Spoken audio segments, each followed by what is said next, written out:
work started in 2004, founded by Pierre Omidyar, who started eBay, and his wife Pam. And we marry investments with grant making across areas such as civic tech, financial inclusion, education, and more. And when we started, it's with the belief in technology as a force for good. That's led us to invest over 1.3 billion in the last 14 years in 700 companies and impacting 1.2 billion lives around the world. But it's a very different world now to 2004. If you think back, Tony Blair was our PM.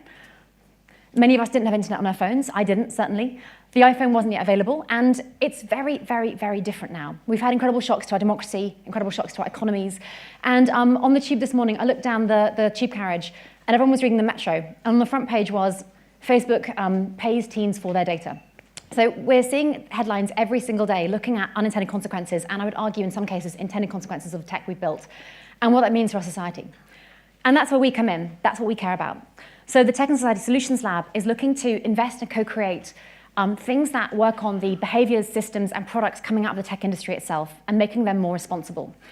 It's really early days, but two good examples of what we do.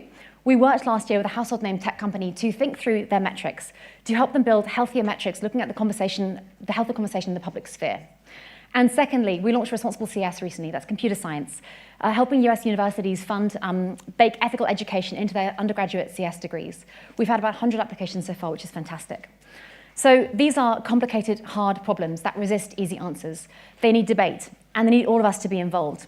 And that's why we are so proud to support Doteveryone, who do amazing work in this space, from civic education to days like today, bringing together government, industry, civil society, and more.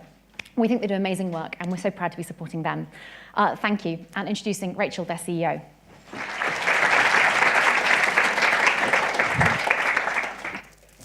Hello. So, good morning. Thank you, everyone, for being here. And I think, importantly, for people who watch the place, this is where it gets hard, right? So I hope that everybody is here because we've had enough of talking about how to be good, and we're here to make it happen.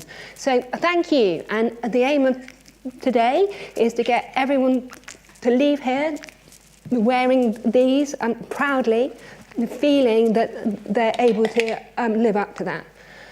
So I think we've been working over the last year trying to work out how to bring together all the kind of big, knotty thinking with the speed at which things are made and the tech happens. And those two things are hard, and that actually it's really important to us to have a group like everybody here today who's committed to change.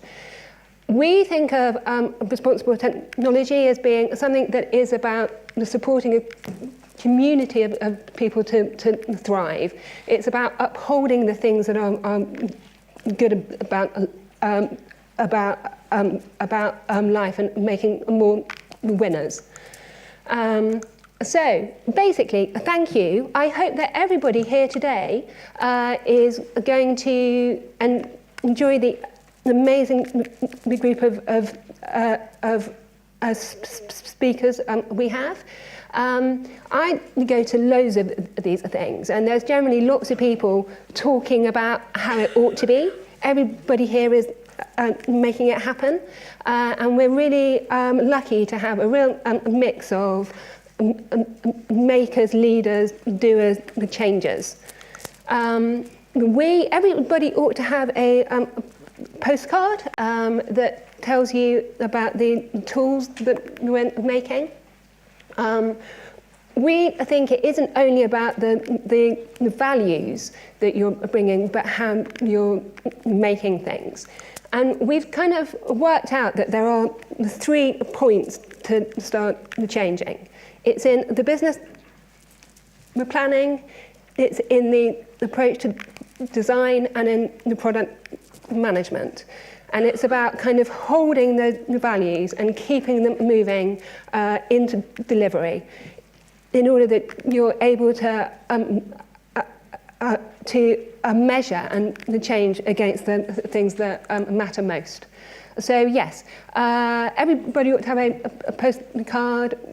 we're starting to publish content now, and I hope that by the end of the year, everybody here and more are using these tools to make genuine change.